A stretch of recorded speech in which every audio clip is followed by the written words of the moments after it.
She's 100. Honorary. I know, they need them all for women, for warmer too. Yeah. Anti-Semitism and hate. I think Aunt Helen was something, the war effort, yeah. Well, actually, they just had I saw it on the David Viewer, the Congressional Medal of Honor for the Rosie the Riveters. 6 million women worked in World War II. It was like 65% of the workforce, I think. And pretty significant. Yeah, you don't hear that too often. There was somebody else. Yeah. Right. Well, my wife's here, we can start. Hi. You brought snacks for all of Yeah. us? I didn't eat today. Want me to start this? I started. Yeah. Oh, thank you. All right, all right, so, 1:35, so we're starting. I want to go back and forth from the podium when we start the show. Can we shut the door? Yeah, leave the door, okay, people come. It doesn't matter. All right, so my name's Ken Goldberg. I think some of you were here last time, this is the second of 2 parts. That's my mom. That's in Jerusalem. It's opposite the King David Hotel. It's in front of the YMCA in Jerusalem. My sister's here, so she anyway, it talks about dynamics of U.S. military aid to Israel, but I'm focusing on the United States Army Corps of Engineers military aid to Israel, because that's what I worked with, that's what I did. So I talked about last time the first project, which was a paratrooper base. This time I'm going to talk about that a little bit, just to go over it, and then also the second facility, which was for the Shushu, was for the intelligence branch. I'll talk about that. So I'll start with this. Apparently I'm allowed to just do it orally, but it's there. I must expressly state that the views presented are those of the speaker and do not necessarily represent the views of DoD or its components. It's official. Just a couple introductions. That's me, it's hard to read. I'm a mechanical engineer. I graduated Penn State in 1988. My sister graduated Penn State in 1979. Yeah. My brother in 76. Obviously, I'm I worked at the Navy Yard for 9 years. My friend Bill can attest to that. We worked together. I wouldn't have left the Navy Yard, but they closed it in 95, BRAC 95. I was able to stay in the government, got a job with the Army Corps of Engineers. Ironically, working on a boat for the Army, coming from the Navy. But I worked in New York for 2 years on the deepening New York Harbor. I worked in headquarters for a year. I worked in Israel for 5 years. So that's what I'm going to talk about. That was from 2001 to 2003. Then I came back for a year. Then I went back 05 to 07. I got a friend here.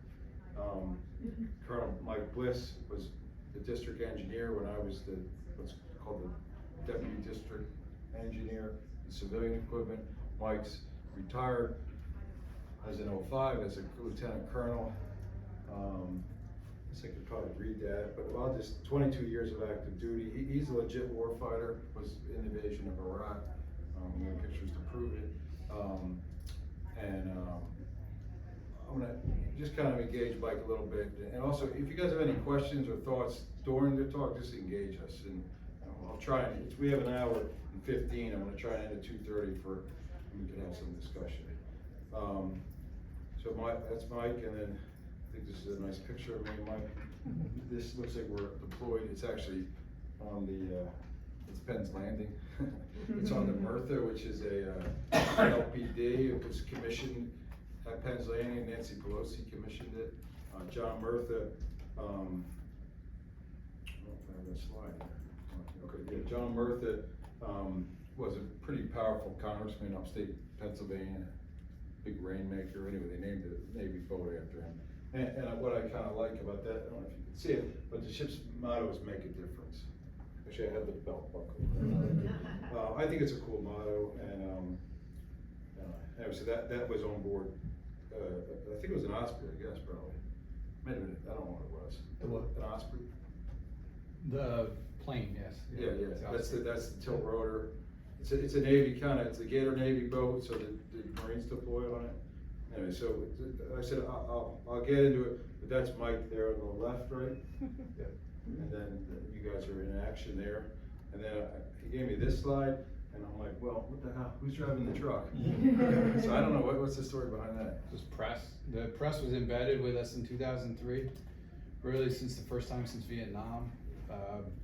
And so on the battlefield there, that would be embedded reporters following along as we're trailing. So this would be somewhere between Kuwait and Baghdad, and that's a Bradley fighting vehicle. But yeah, so, and we had 3 embedded reporters with us. One of them, if you may be familiar with, was Carolyn Glick. She's known as the Jerusalem Post, I think.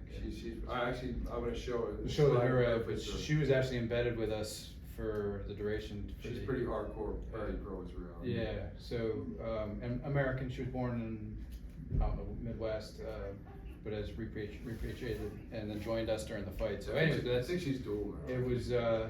It was kind of bizarre to see, you know, a vehicle with TV painted on it following us up the battlefield, but that's how it was during the conflict. So that's Mike, and then the Murtha. I was gonna have another friend of mine, Yossi Levy. He's an Israeli guy, IDF, Special Forces, and beyond. He was actually, we were in DC for Industry Day. He had to, all the flights are being canceled, so he had to get home to make sure it's home for Passover, so he can't be here. So that's sort of the introductions.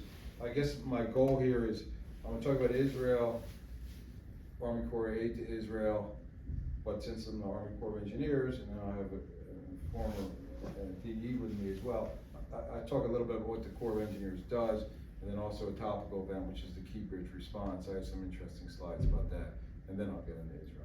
So anyway, the Corps,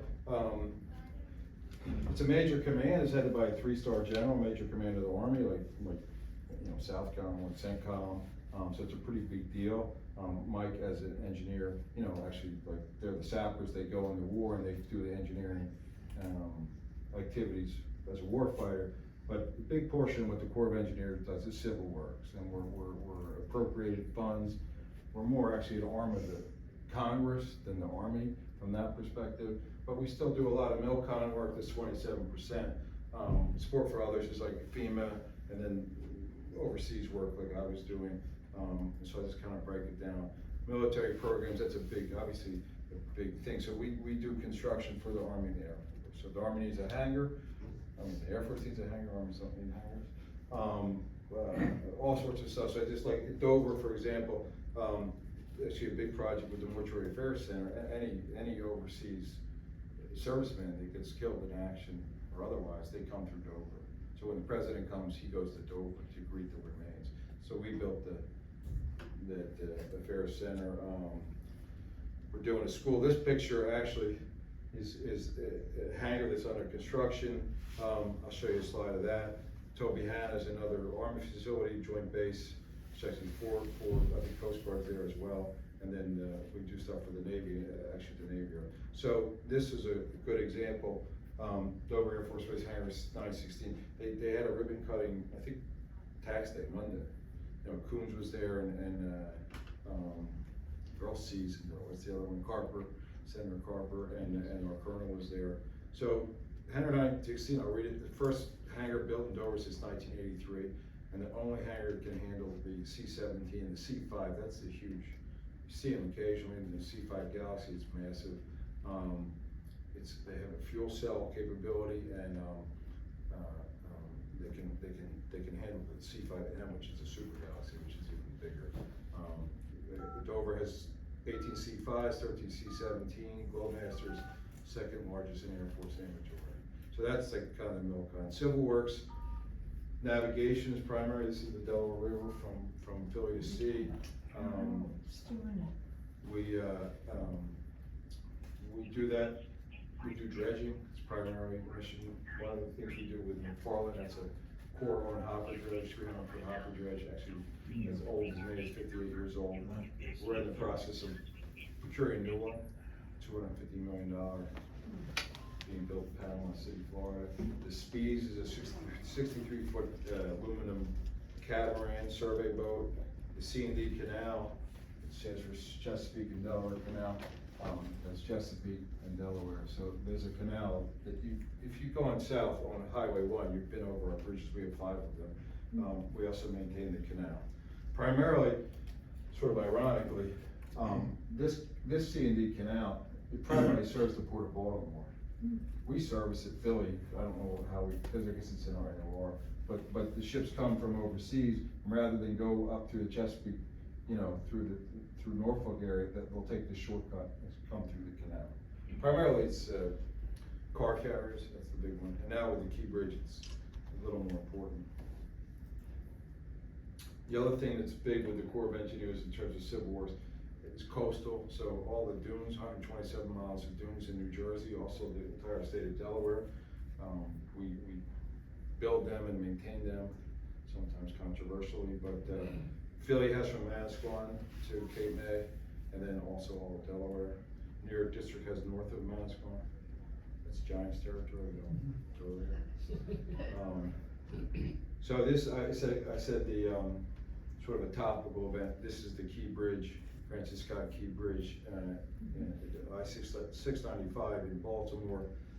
This is the Dolly. It's I think 980 feet. It's almost 1,000 feet. It's called the Neo-Panamax container ship. They define the size of container ships by the amount of boxes they hold. This is 10,000 TEUs. TEU is 20 equivalent unit. That's a 20-foot box. Most boxes you see are 40-foot. So when it's a 10,000 TEU ship, it usually carries 60.6. So if there's 10,000 TEU, it carries 6,000 containers. This was carrying less than 5, which is a lot. The cargo value close to $1 billion for them. But Maersk runs 22,000 TEU ships, twice as big as this, not twice as long, but beam-wise and pretty significant, but still a pretty significant ship. Anyway, she hit this pier, this North Pier. This is a cartoon of the bridge. She hit that pier, and basically it disintegrated the pier.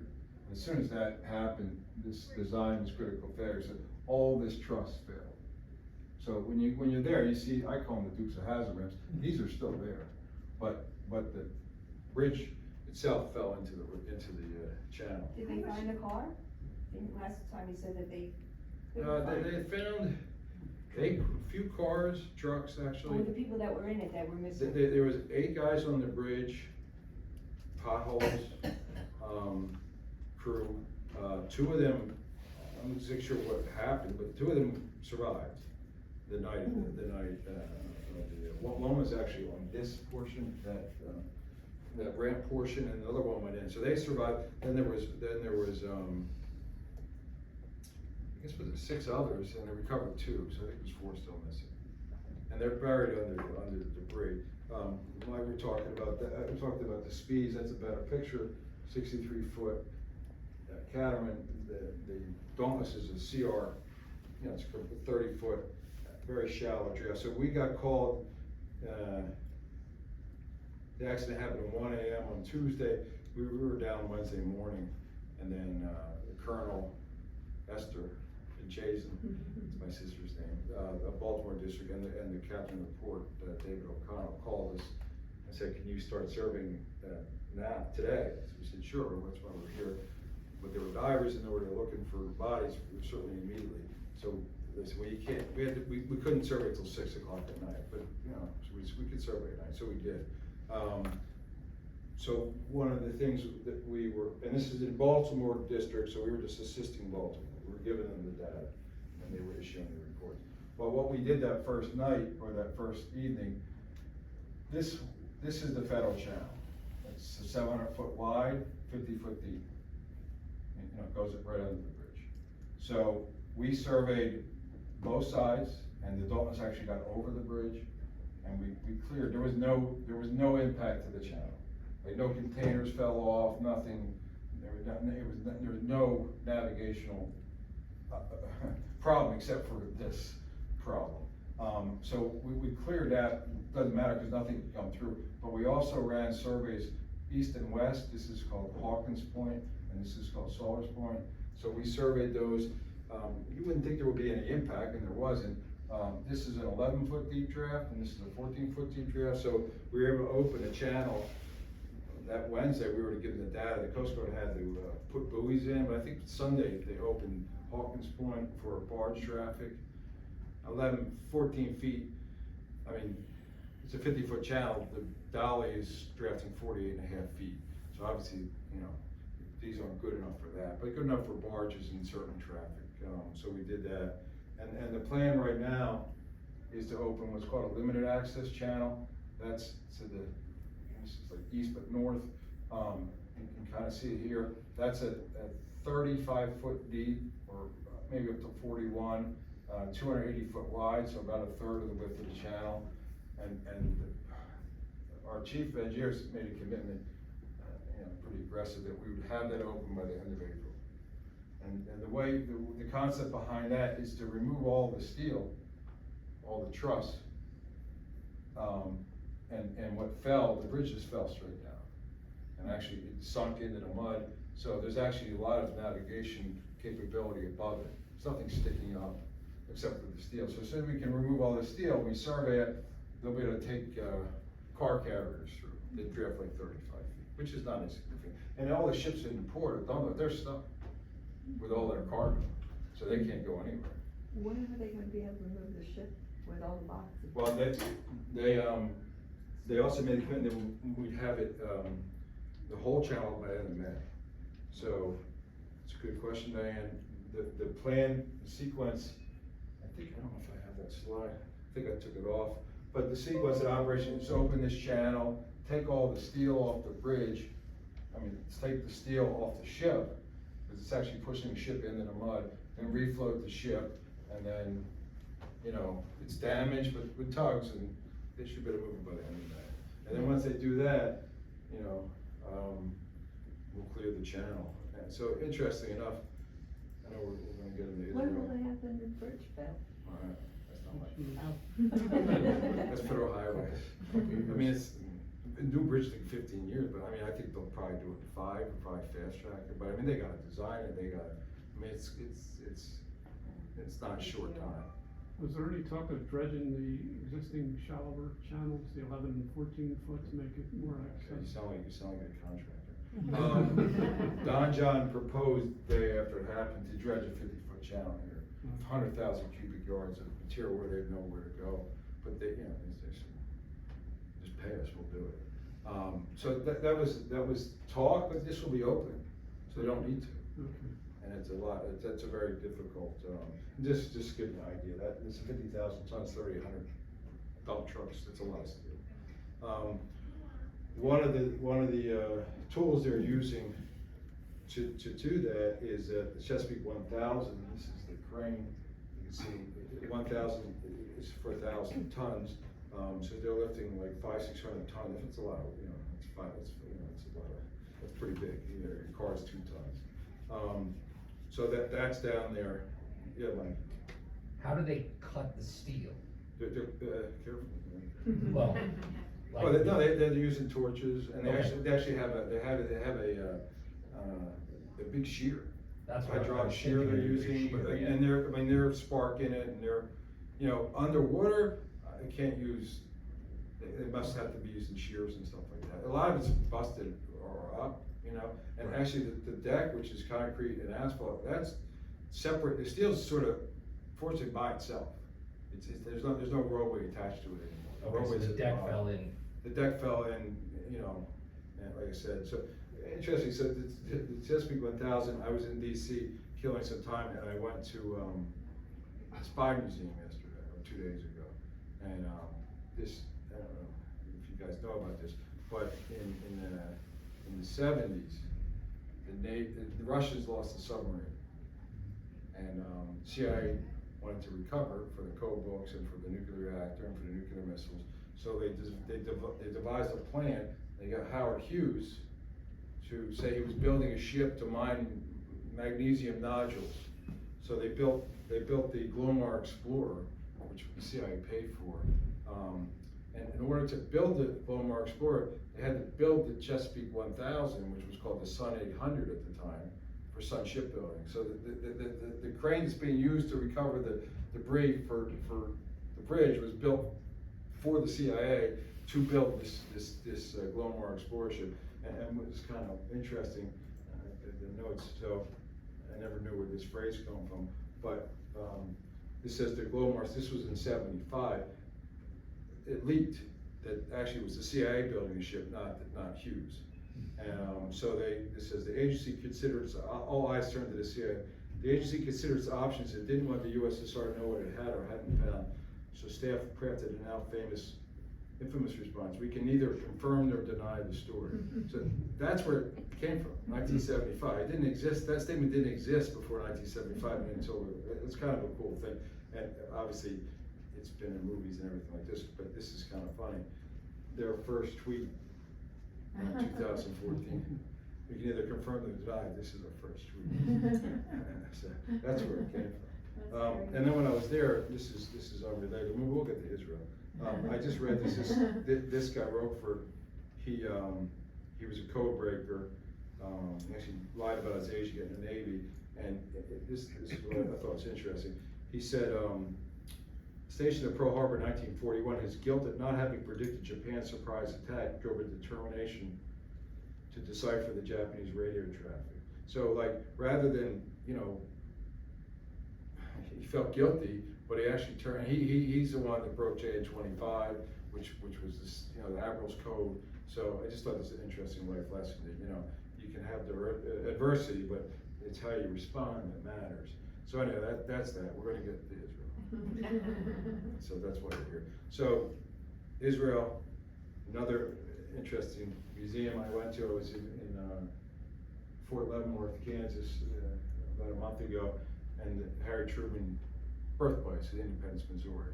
So I actually had been there before, and I don't know if you can read that, but this is the actual note. Somebody drafted it for him, and it says, the United States recognized the provisional government of the de facto authority of the new the State Department of Jewish State. He crossed it out and says State of Israel. He was the first to recognize the State of Israel. The United States was the first country, and he was the first. And he had some people telling him not to, but he stood up. And that's Weitzman. Weitzman gave him a tour there on the right. First president of Israel. So with the topic about U.S. aid to Israel, U.S. Army Corps of Aid to Israel, there was a lot of assistance from 40s and World War, in the 50s, but the Corps primarily, the Army Corps of Engineers primarily got involved with Israel in 1979, which was the Camp David Accords, and the deal was to build fighter bases, airfields for the Israelis. And similar to what I'm going to talk about next, they built airfields that were in Palestinian areas, and the U.S. said, well, look, if you build them in your territory, your area, we'll pay for it, and then we'll build it. So the Corps of Engineers is $1 billion back then, $4 billion now. They built a couple airfields, which were pretty significant. Not that it matters, but it was Arms Export Control Act and the Special Security Assistance Act in 1978. So that's 79 to 83. Had a lot of Americans there. We shipped Caterpillars and Americans and lived there. My involvement with the Army Corps of Engineers, I started in 94. My involvement with the Corps of Engineers with Israel was, I got there in 2001. But from 99 to 2003, it's called the Wye River Accords, YWE. Anyway, the Wye River was similar. Wye River Accords similar to Camp David. Actually, it was Clinton and Bibi and Yasser Arafat. They met, and Arafat complained that Israel IDF had bases inside the Palestinian Authority area, and he said, I want them out. And so Bibi said, all right, I'll move them out. And he pointed to Clinton and said, if you pay for it. So he said, yeah, no problem. So I think the grant, there was $240 million. I think it actually ended up more. So that was the Wye River Accords. That was the basis for that. And then they turned back to the Corps of Engineers to actually execute the work. So when I got to Israel in 2001, I was one of the first. I asked them where the Wye River was. You know, I thought the Jordan River, Dan River, where's the Wye River? And they're like, it's in Maryland. I thought it was in Israel. Wye River is where they met. So I never heard the Wye River. I thought it sounded biblical, but it's not. So the Wye River Accords were that. So the concept for that was they were gonna build two bases, two infantry bases, one in the north for Golani and one in the south for the paratroopers. That's the one I worked on, the paratroopers. And then in the central area, Knoxham storage base, humidity control storage area, 320 acre base. So that was pre-positioned vehicles there so they can respond. I think we probably have some U.S. equipment there, maybe. I don't know. That's my personal belief. Not my official belief. Just to give you an idea, Israel, size of New Jersey. These are all bases we have constructed and supported. We being the Army Corps of Engineers. You know, from Elat to the North Haifa. Hatzarim, actually the Iranian missiles that were fired last week, they hit a Hatzarim. That was the one, they actually had one good hit and it was in Hatzarim. They fly F-16s out of there, F-35s, OVA in the south, Nevatim is a huge one, like, and then Site 276, that's where I work. And you can see it's pretty extensive, what to pour. Like I said, if you guys have any questions, just ask. Amazed at how small Gaza is compared What's to that? Israel. Where's Gaza? No, I see it, it's so small compared to Israel, I can't believe. Yeah, well, I mean, Gaza's, and then you have the West Bank. Oh. Just both Yeah, sides. so Oh, Gaza, okay. yeah, interesting enough, you know, we'll get it, but you know, this pier, the Army's actually, the US Army, the 7th Transportation Command, Biden said, you know, we're gonna help them out, so they're building that pier. You know, everybody complains that Israel doesn't let aid in, but you know who else is not letting aid in? Egypt. Egypt's got a border, but Hamas is Muslim Brotherhood. And the prime minister of Egypt was Muslim Brotherhood tried to kick him out. So he's no fan of Hamas. So Egypt's not helping him. Egypt's less helpful than Israel. They're our brothers. Whatever. All right, so this was the first base, the paratrooper base. I'll kind of go through that quick. Army Corps of Engineers, our counterpart Ministry of Defense, they're sort of like the Army Corps for Israel. We were building for them, but this is US funded, US managed. The Wye River Accords also, BB was smart, negotiated there was no requirement to have 51% American product. So it could be Israeli product there, so it actually turned out to be a pretty good deal for the Israelis. Just real quick, I thought this was a good flag. I got in trouble for this. Israeli flag. Minrab was the prime, so actually they were partners. Solel Banay, this is of course Army Corps Engineers. The Eagles were in the playoffs that year. Colonel Rivera did not like this. I didn't care. Anyway, so what's sort of interesting, and I told the story last time, Solel Banay is a very early constructor for the state of Israel, kind of socialist country. Anyway, in the 70s, they were looking for work. And nobody would hire an Israeli construction firm, but the Africans would. So they got a client, Idi Amin, if you guys remember, Entebbe, 1976. Well, Solel, they built the Entebbe airfield. So when they went in to raid Entebbe, they knew the layout. Not only did they know the layout, they knew the players. They knew Idi Amin, and knew he was a bit of a nut, and they knew he drove a stretch black Mercedes limousine. So they found one, probably in Europe, and shipped it over. They flew over T-130s to make that attack on July 4th, and they actually drove in, and the guys saluted them because they thought it was Idi Amin, but it was actually Netanyahu's older brother, Jonathan. Anyway, it's kind of an interesting story. So this was the base. It's a paratrooper base for 1,000 troops, firing ranges, maintenance, 10 companies around 100 men. It was all men. And the base squad had a gym and a cafeteria, pretty significant base we built from the ground up. That's sort of the schematic. One thing I'll talk about that. This road here through the center when we met with the designers, when we went over there, we asked what, you know, it was an Israeli design, and they had called this Main Street USA. They had designed this before US involvement was even an issue or an event, but they, you know, Main Street USA, like Disney World, that's what they called it. So when we I'll show you a picture with it, so we kept that name, so we'll meet you on Main Street. One of the things that's sort of interesting, and Bunty talked about, you know, the lack of religious Israelis that don't serve in the military, but this is the synagogue, and this is a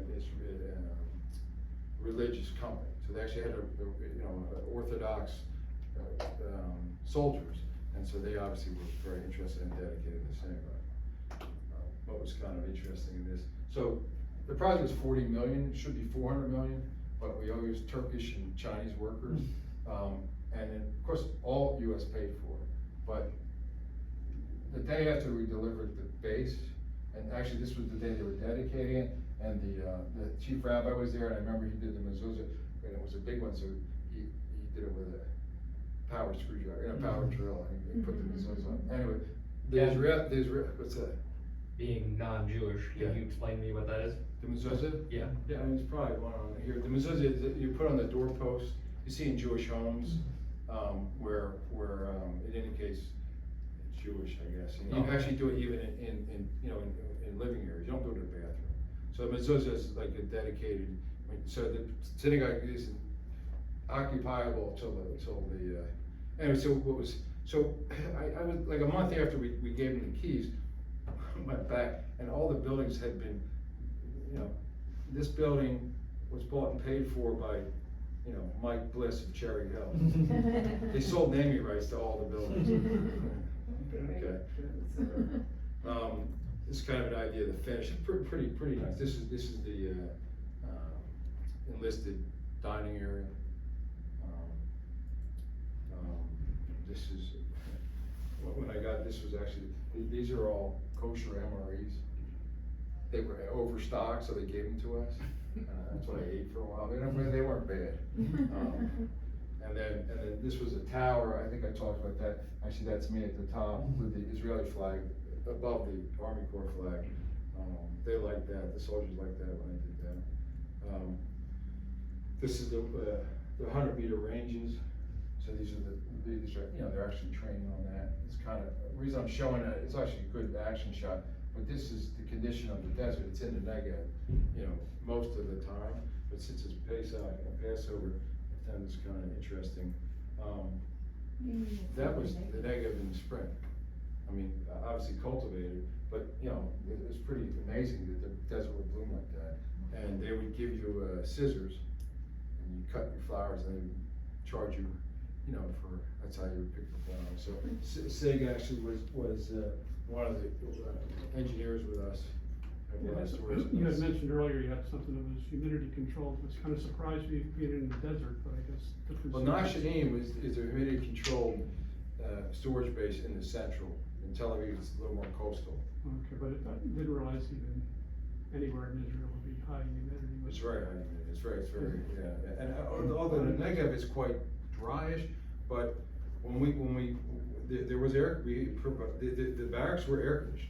Yeah, no, I can understand air Yeah. conditioning, but I just think of desert and dryness. Well, like I said, this Nashim, and this is for equipment, you know, so that was what the requirements were. It was Yeah. built to their standards, whatever they want.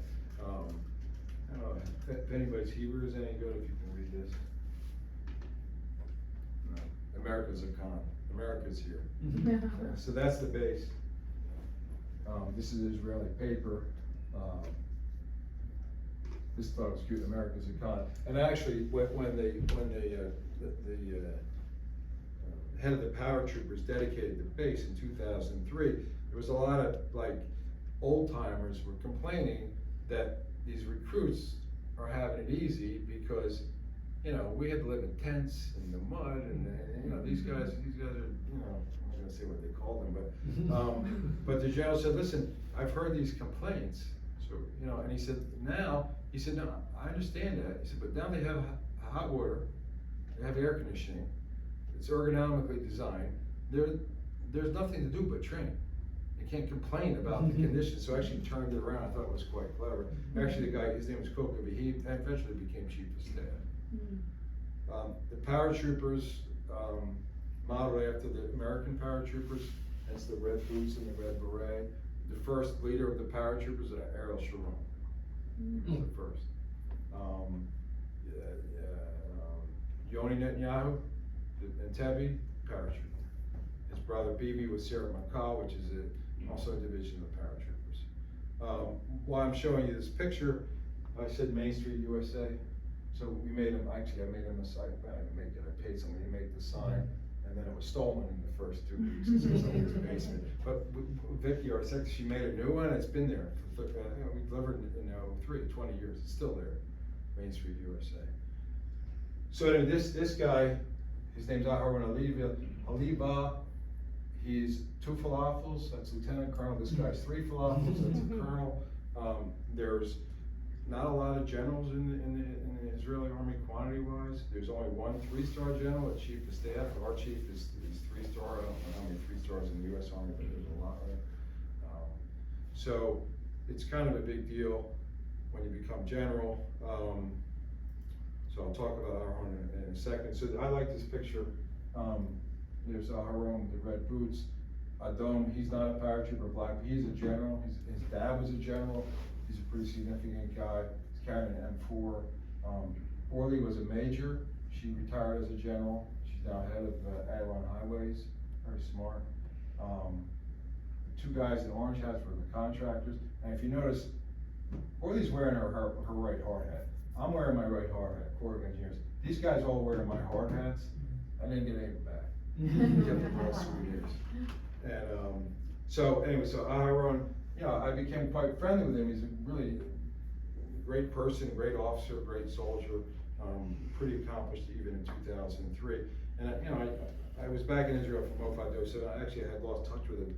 And I was reading the New York Times 2 years ago, front page about this secret bunker command center in the center of Israel. And I'm like, that's top secret. I know because we built it. And it was in the front page of the New York Times, because somebody changed their mind, they were bragging about it. And then I'm reading further in the article, and there's a picture of Aharon Alibi, now a 2-star. And I'm like, oh, he did all right, you know? And I'll just give you a quick story, go to my ear. This was kind of cute in terms of the American versus Israeli generals. I don't know who the general was, Eisenhower, or whenever she was in, I guess it's probably maybe Eisenhower. And he was very, and Moshe Dan, you know, was a real hero there.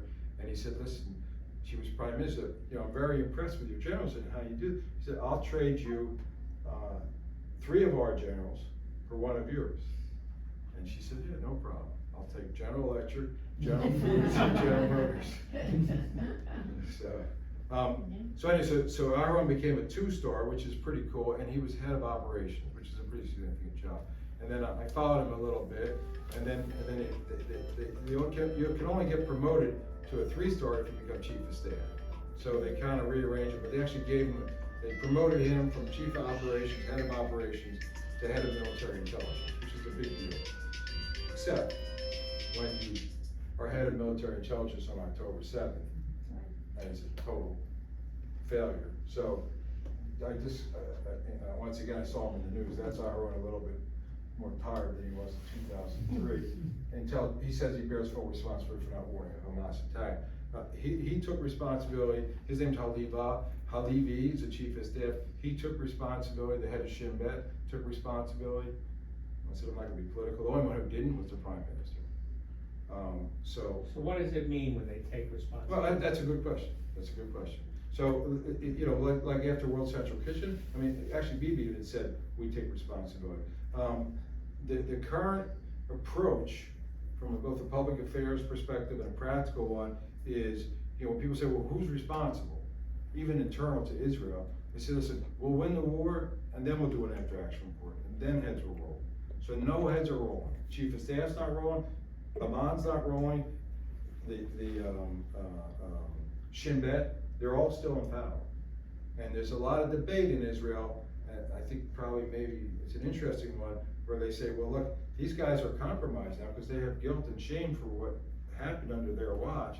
But they kept them in power, because if one goes, they all go. So in terms of responsibility, right now, it's sort of a hollow thing, but they will resign once the war is over. They've already, you know, the prime minister will have to be voted out, but these guys took responsibility. If you watch the news, I see him on a lot. He's on basically the war cabinet. So Mike talked about the embedded reporter. So this was, Arwen Halevi has to go now. It's written by Carolyn Glegg. So a little Jewish geography. Ironically, she was the embed with Mike in 2000. When was that? 2003. Yeah. So it's a small Jewish world. And actually, I talked to Carolyn. And she wanted to give her some background on him. She didn't care. She's like, he's got to go. So there's a lot of political debate, and you can, you know, weigh in on that what you want. I mean, we're not going to get into that, I guess. So the next part of Israel, Site 276, Jerusalem. This was the base facility. It was on the base. I was in charge of from 2005 to 2007. I don't know where we got the numbers. The base we built in the secret base, somebody called it Site 9/11. I don't know why, but so Site 276, it's in Jerusalem. When we had the dedication ceremony, you know, I made a little invitation, and I wrote, you know, location Jerusalem, comma Israel, and the embassy got a hold of it. So you got to take Israel off. It's Jerusalem, just Jerusalem. They don't say Jerusalem, Israel. They don't acknowledge. This was before Trump. You know, so it was just Jerusalem, not Jerusalem, Israel, because it was in dispute. It's still in dispute. And Kerem is the area. I'm just familiar with it. And Kerem, it's a really nice part of Jerusalem. Miss Carey is there was actually a monument to a nun. Her name was Miss Carey. It was on the base. You can kind of see it. I gotta show you a picture. This is the office building. This is the energy center. This is the existing base. I'll show you a slide about what this unit does. A lot of towers here. It's at the top of a hill. It's there for a reason. Unit 8200, like I said, we call it the office building. I'll tell you a little bit about what goes on in there. So Unit 8200, Shimon Time, if anybody in Israel knows about JCC and Unit 8200. 8200 Israeli Intelligence Corps unit of the IDF, responsible for clearance and operation, collecting signal intelligence, code decryption, counterintelligence, cyber warfare, military intelligence, and surveillance. They basically call it like the NSA here. And actually, Esther and I were down in Baltimore, and the size of the real estate for NSA is unbelievable. How big an apparatus. And actually, the Corps of Engineers Baltimore District does the construction for that. That's support for others. And they're ironically, they're supported to Amman. Amman is Arwen Halevi. He's Amman. So the guy who I built the base for, the parachute, we ended up building the facility for military intelligence. So it is a small world. Interestingly enough, Unit 8200, this is a short list. These are all offshoots from officers in Unit 8200, a lot of which were female. A lot of these are listed. Checkpoint Software is in Jersey. Waze is an Israeli company owned by Google. You know, so you can kind of see the extent and the significance of, you know, both the warfighting capability and then what they produce. So I kind of showed you the building. Obviously, not a lot of windows.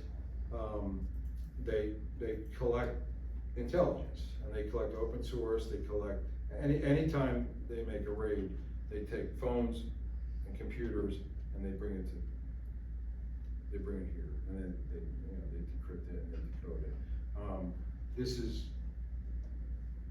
There's a lot of basically like classrooms, but these are all Dell computers. I think we paid for these as well, separate account. But we built this all with power and all that. So these guys sit there all day and figure out what they're supposed to figure out what the Arabs were doing. And actually, Unit 8200, apparently, and it was females. They did predict were notified that they're gonna come in hang gliders, and they were, you know, this is what will come out in the after action report. They were either not taken seriously. I think there's probably a lot more significant counter instructions that came back. I mean, you know, Israel was providing suitcases full of money to Qatar to pay Hamas. That's another story.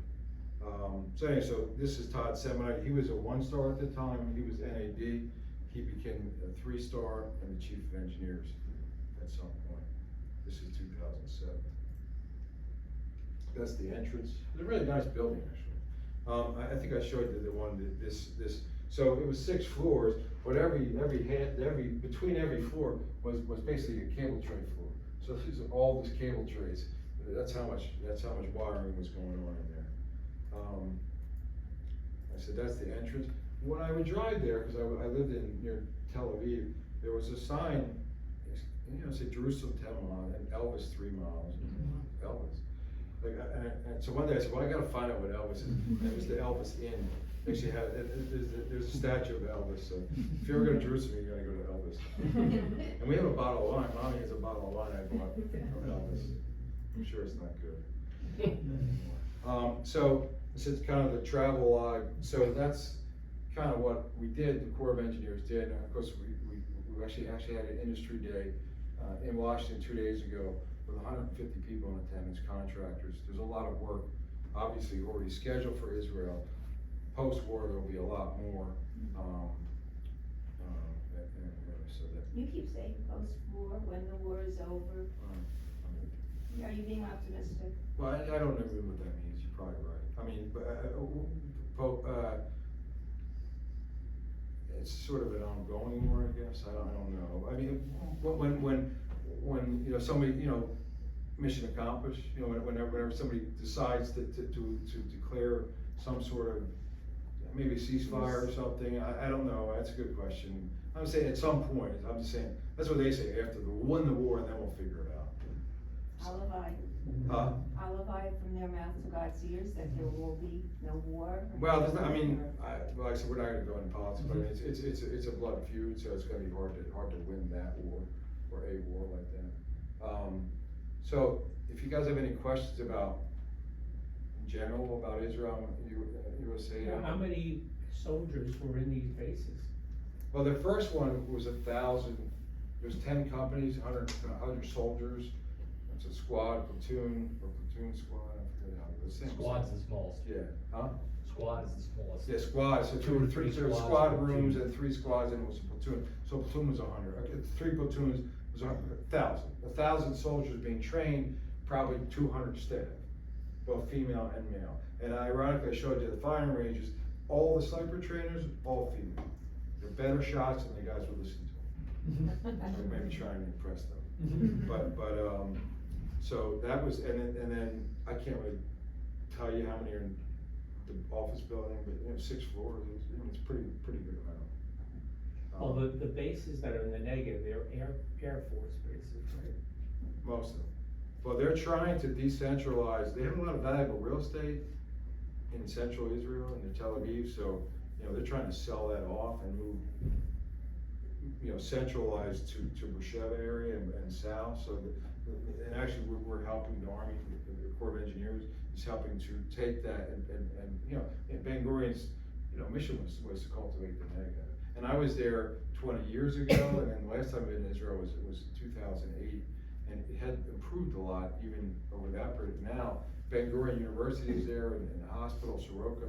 It's actually a pretty dynamic part of Israel at this point, and not controversial because there's nothing there except for Bedouin, which can get controversial. Is there any impetus to put some of these bases underground for protection? Well, I mean, the one I talked about in Tel Aviv is underground. Site 9/11 is underground.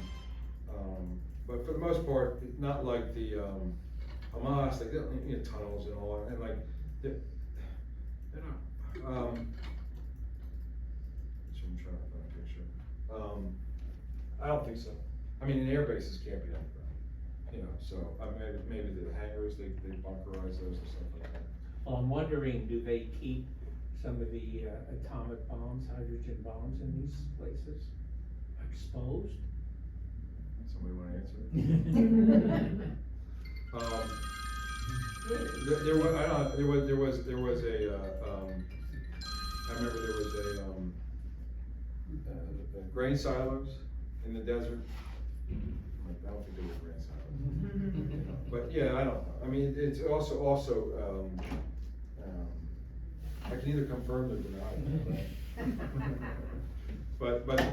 But the main nuclear facilities are in, you know, and Israel has a submarine force, which would most likely have nuclear weapons. So, get a little less serious and a little time, I get a little travel log, since I was living in Israel for 5 years, and I don't know how many people have been there, or like it there, I certainly do. So I'll tell little stories with some pictures. The first one, this guy in the middle, Ambassador Jones, not Jewish, U.S. Ambassador to Israel when I was there in 2007. This is the ribbon cutting. There's Todd Semonite on the right. Margaret Bertram was the colonel at the time, Europe District. I think she retired as a 2-star. She's an awesome lady. She was a Europe District. Anyway, so what kind of was? Anyway, he's a good-looking guy, you know, and another good-looking guy. This I don't know if you recognize him. That's Shimon Peres. And that was a July 4th party, I guess probably 2007.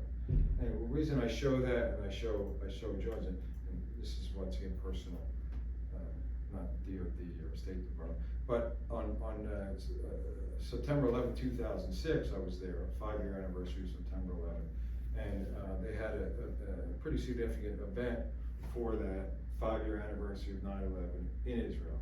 They had it at the ambassador residence in Herzliya. Ambassador Jones spoke. Somebody wrote the speech in Foggy Bottom. You read it pretty well, you know, but it wasn't that inspiring. And then this guy comes up, because he's the local, you know, the local country is represented, and English is not his first language. He had a speech, put it down. He spoke for 10 minutes. Like, I wish I had tape, but one of the best speeches I've ever heard. And so it was sort of like, it was a mixed, I remember having a mixed feelings, because I'm an American, and I'm a Jew, and this guy blew the Americans out of the water. You know, and I have friends that worked for other government agencies, and one of you, I wish he was my grandfather. It was just very nice feeling to be part of, you know, helping Israel, and it just was very significant. And it was, and this is also a interesting picture. So I'm working for the Army Corps of Engineers. I'm assigned to the embassy, and that's us, the dream team. This you can't read is USAID, United States Agency for International Development. That's the State Department Corps of Engineers. So they work in Gaza. These guys were Israeli, but I'll say that not Jewish. Anyway, so but they also work for the embassy, but a different thing. And then there's security here, and I'm like, why? Anyway, it was the roughest game of basketball I ever played. There was no love lost between USAID and the embassy folks. So that was, it looks like a nice picture, but it was a tough day. Looks like you got a big guy standing next to you there.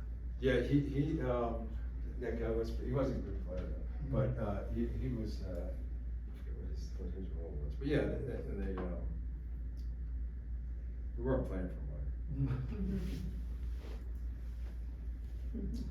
Just some pictures. This is that's me. This is Arad in Israel, but my favorite place in Israel. The Masada's in Arad, the Dead Sea. In this area. This is in 2005, and I've been back, 2007. Like I said, actually see a lot of Bedouin encampment there.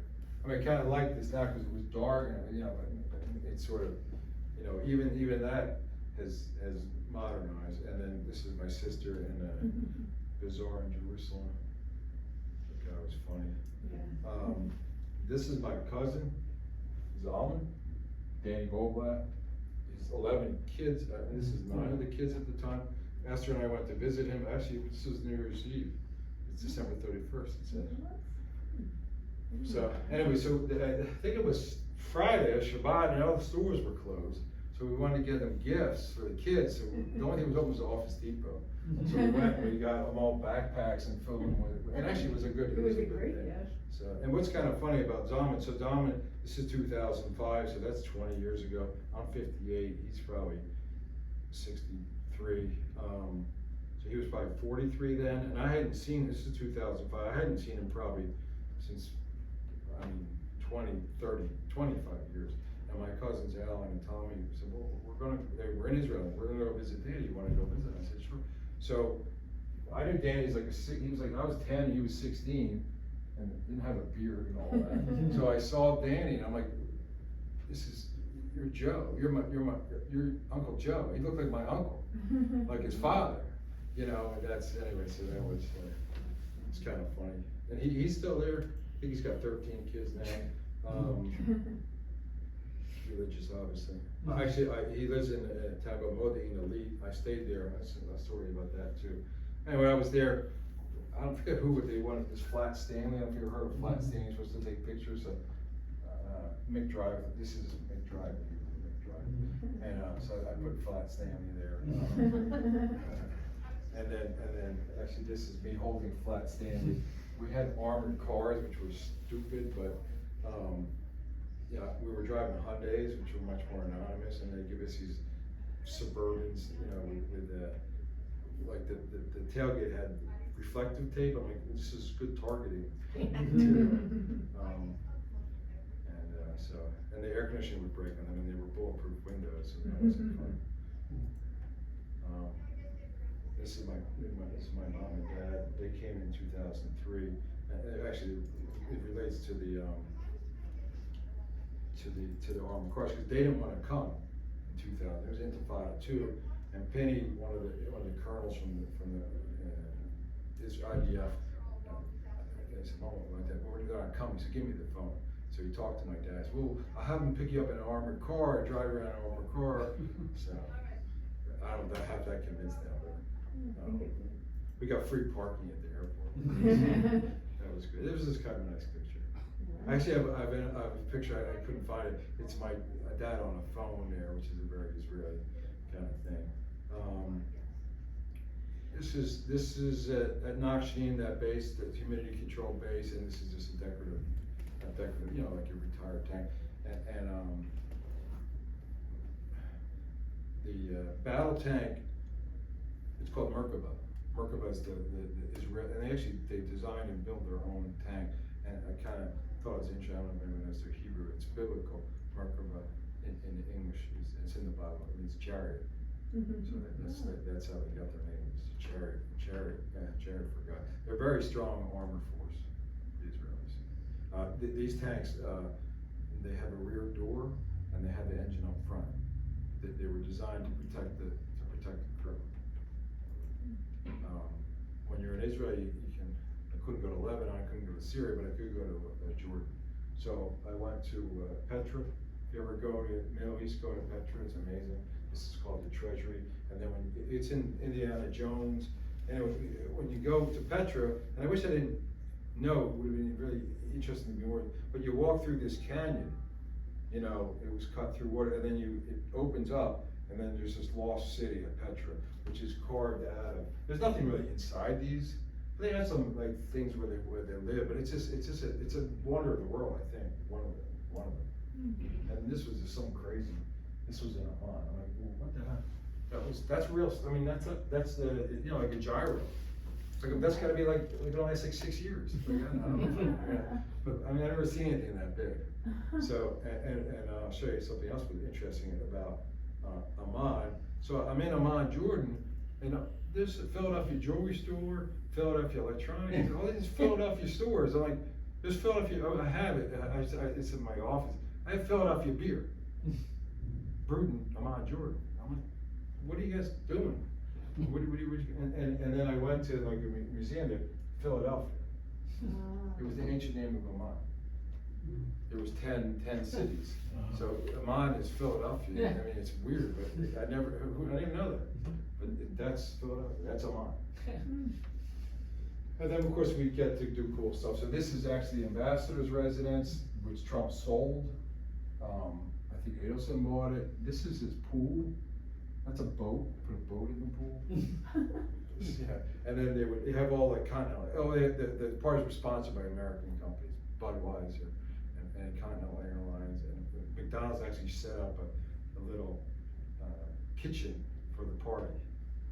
And it's kind of cool. Actually, one of the stories when I was there, this is like human nature, I guess. So the ambassador obviously has a pool. It's a representational house. He entertains the Japanese ambassadors. He has to have a very nice house. The deputy chief of mission also has representational duties. He had a pool. And then embassy housing for the different consular guy, different. They had a pretty nice house. Some had pools, some didn't. People without the pools complained they don't have pools. They want pools. So you know what they did? Every other pool except for the DCM and the ambassador, they filled them in. They screwed their buddy. So they said, you want a pool? They have a pool? Nobody has a pool. Okay. So, this was my view from my apartment in Herzliya. Remember, I'm getting danger pay here. So it was tough. Kind of an interesting thing. Yom Kippur, a big deal. This is a transliteration. Yom HaAvanim is what they call Yom Kippur in Israel, the day of the bicycles, because this is Highway 40, no traffic. That's the middle of the day. Anyway, there's no traffic in Yom Kippur, obviously, in Israel. So all the kids, it's like the biggest day of the year for them because they could ride bikes, on the highways. So that was kind of an interesting experience. And then, of course, this was I just took a picture of the TV, Yom Kippur no work.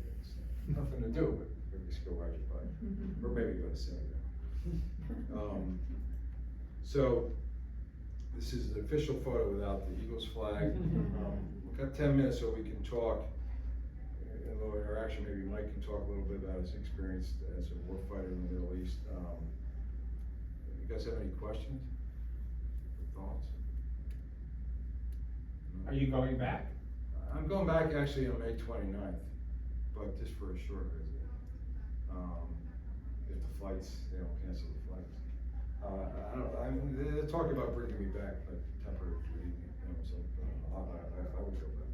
I mean, people, when I went there in 2001, actually, ironically, the job I had before that, I worked in Manhattan for 2 years for the Port Authority of New Jersey on the 42nd floor of World Trade Center 1. And then I left September 11, 2000, and they're like, where are you going? I'm going to Israel. I'm like, you're insane. So ironically. But the Intifada 2 was going on. Sharon had gone up to the Temple Mount, unadvisedly to anger the Arabs, and he did. And threw rocks down and all. So that created this whole uprising Intifada 2. So there was a lot of bombings going on when I was there. But my analogy is, I was probably more at risk on I-95 on the way to Baltimore, statistically speaking, than it was in Israel. I never felt unsafe. Yeah. Going back to the Glomar Explorer, I read a really good book about that.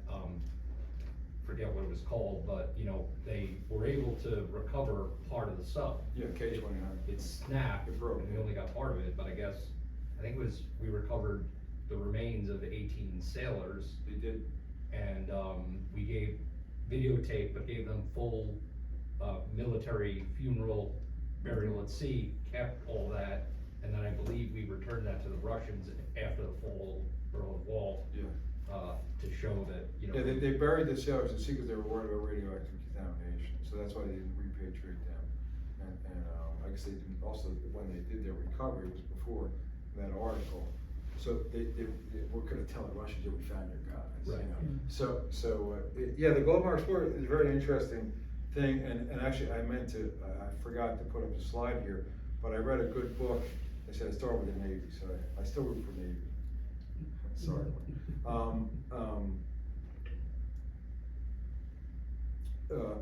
There's a good book called Blind Man's Bluff about the Submariner Force and Cold War.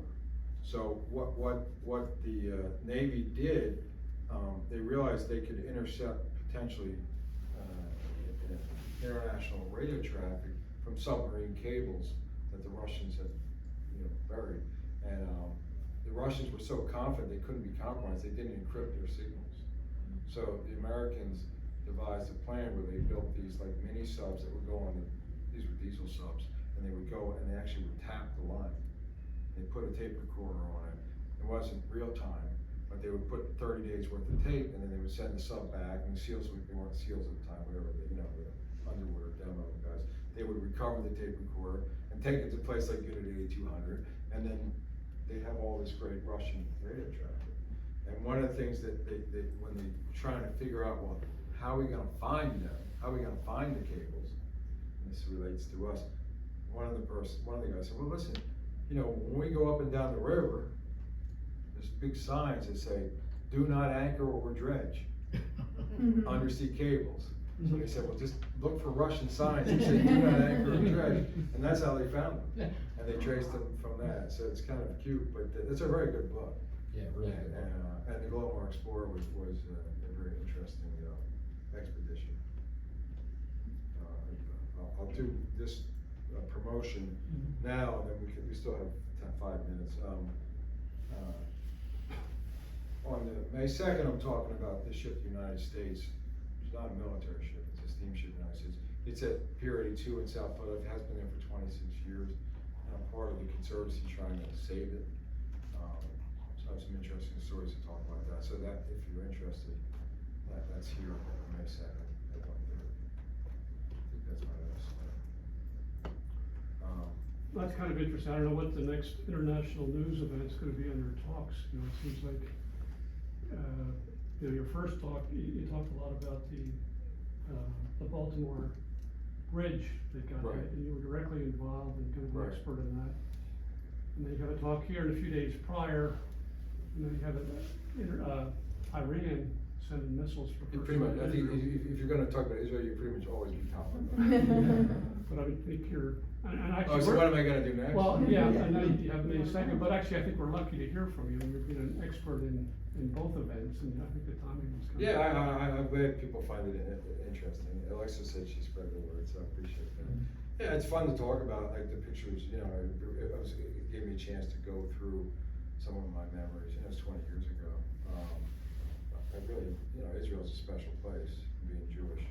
Ironically, so the Corps of Engineers is 35,000 employees, like Mike said, the 1% military, all civilians. So when I go to send an email, you have a global address list, I pull it down, Goldberg is one, sometimes there's two.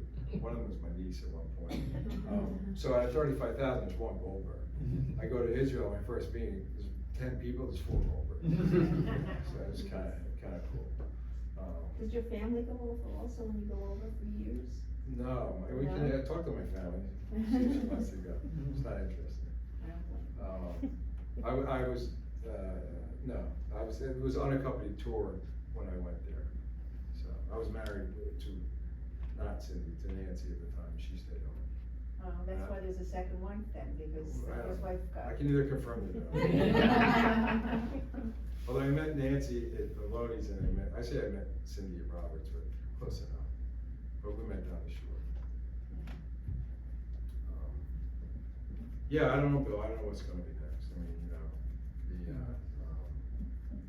I said I wasn't gonna get, he asked about, who's taking responsibility. It's a very complex situation.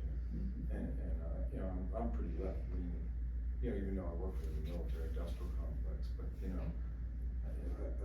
so I have time, but there's a really good documentary, it's not 10 years old. Find it, it's called The Gatekeepers. It was see if I can find it real quick, and I'll end with that, because it's not really optimistic, but it's Anti-Semitism and hate. not going there.